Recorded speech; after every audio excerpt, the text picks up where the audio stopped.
Congressional report here. Again, a development. You've got 8,500 U.S. troops there on high alert, essentially. And then also this warning from the U.S. for family members and embassy staff to evacuate Ukraine. What does that tell you about what could happen next?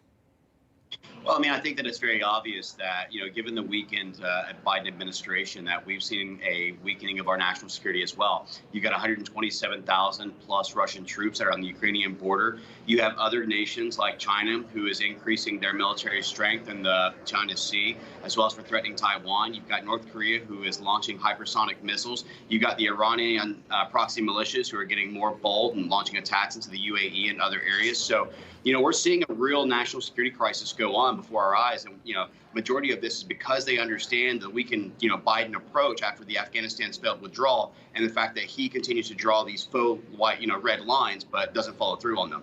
Yeah, clearly we're watching the next step from the White House here.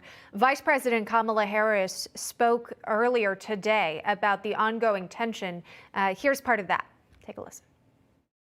The bottom line is that we have been clear and consistent for quite some time that we respect the territorial integrity and sovereignty of Ukraine, and we expect that Russia would do the same, and any aggressive action taken by Vladimir Putin will be met with severe consequences. The ball is clearly in his court. I can't tell you what he's going to do, but we are prepared to take decisive action if he moves in an aggressive manner into Ukraine. Do you think these verbal warnings are going to be effective?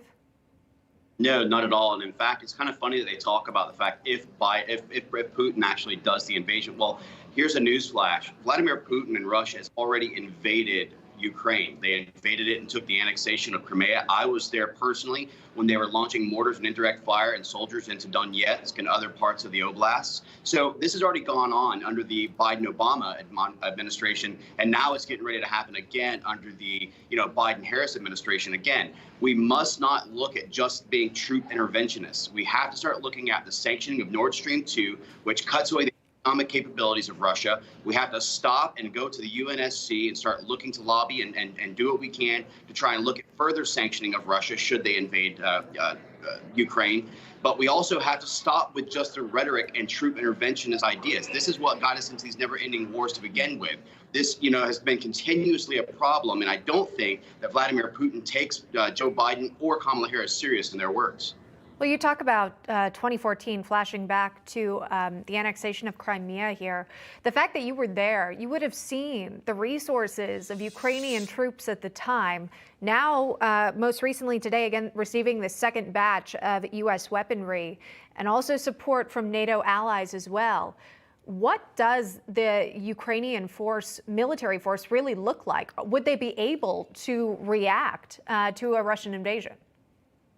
Well, sadly, in 2014, if you recall, both Obama and Biden would not approve for defense aid to go to Ukraine during Russia's invasion. They were only approving humanitarian aid. It wasn't until President Trump that defense aid was actually provided so they can get things like anti-tank missiles and others. But to answer the question, no, I do not think right now that Ukraine is adequately prepared and or equipped to defeat Russia or to hold Russia off of the borders. I think that we certainly need to help them with further defense articles and support from that area. But again, we must start with the sanctioning of Nord Stream 2 to prevent further economic growth and prosperity of Russia to be able to fund such attacks. And that's where the Biden administration needs to start taking a stronger stance.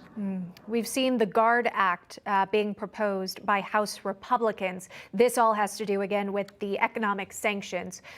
Could perhaps deter Russia from possible invasion, again, as we take a live look right now at an airport in Ukraine as U.S. weaponry is arriving here. This is the second batch.